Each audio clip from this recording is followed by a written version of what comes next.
Thank you, Chairwoman. Mr. Matowski, you've been with the State Department for 33 years, right? Over 33 years, yes. Oh, wonderful. Has it been typical for more than 100 people to sign dissent memos on a given policy? That would be atypical, I think. Atypical.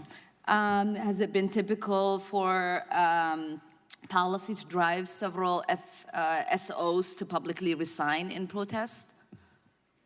There have been Foreign Service officers who've resigned in the past over various policies. That's true. In June of 2017, between the second and the third version of the Muslim ban, more than 100 diplomats signed a dissent memo that said, quote, banning travelers from these 7 countries calls back to some of the worst times in our history.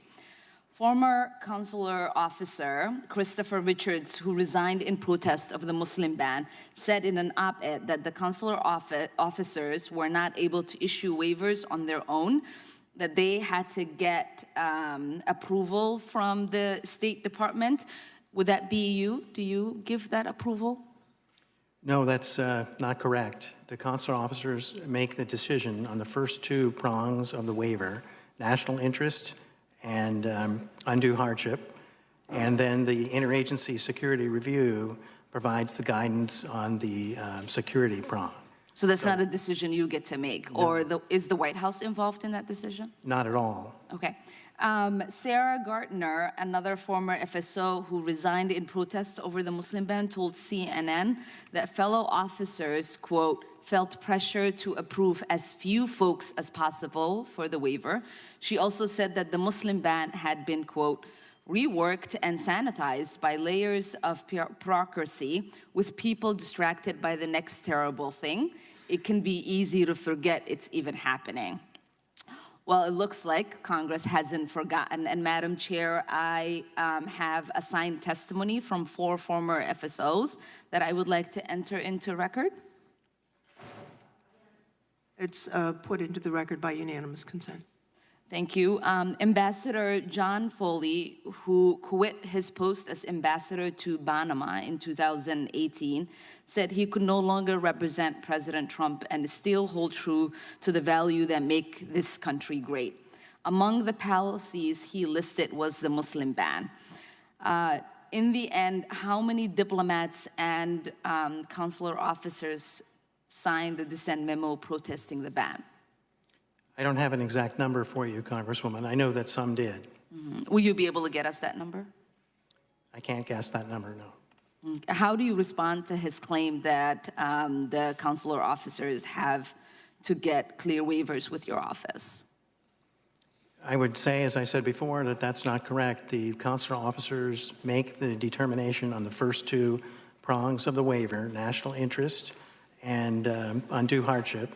And the security check, as I testified, is conducted back here in Washington. Now, if a consular officer is... So you're saying his claim is false? Which claim? That Washington is making the decisions? Yes. Yes, that's not correct. Mm-hmm. And how do you respond to Ms. Gartner's claim that the officers are implicitly or explicitly pressured to deny waivers? We are not implicitly or explicitly pressuring anyone to act in any way contrary to the law. Okay, and how do you respond to Ambassador Foley's claim, shared by all the people who signed the memo, that the ban is a betrayal of American values? The ambassador is certainly entitled to his opinion on that. There are many, obviously it's very clear that this policy has many opponents, but fundamentally, it's designed to try to keep the United States safe. And to our other 2 panelists, was Stephen Miller's role in formulating the 3 reiterations of the Muslim ban? What was his role? I'm not aware of any role played by Stephen Miller. Mm-hmm. And Ms. Newman? I was not at the department in January. I did not start until late February. Okay. And what instructions were DHS and state given from the White House as how to implement the Muslim ban? I wasn't given any instruction from the White House. Again, ma'am, I was not at the department in January 2017. The department was not consulted about the first executive order. The gentlelady's time has Yield back. expired. We turn now to the gentleman from North Dakota, Mr. Armstrong. Thank you, Madam Chair. Mr. Radikowski, sorry.